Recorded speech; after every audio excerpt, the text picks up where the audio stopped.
إنكم ظلمتم أنفسكم باتخاذكم العجل فتوبوا إلى بارئكم فاقتلوا أنفسكم ذلكم خير لكم عند بارئكم فتاب عليكم إنه هو التواب الرحيم.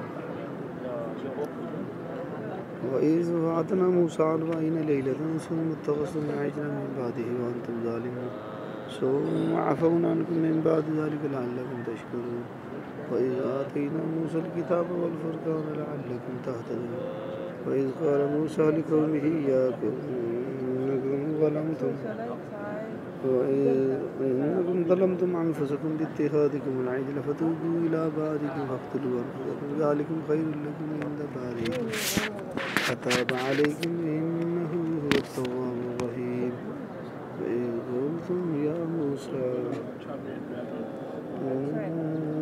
نؤمن لك حتى نرى الله جهرة فأخذتكم الصاعقة وأنتم تنظرون ثم بعثنا من بعد موتكم لعلكم تشكرون. وظللنا عليكم الغمام وأنزلنا عليكم المن والسلوى كلوا من طيبات ما رزقناكم وما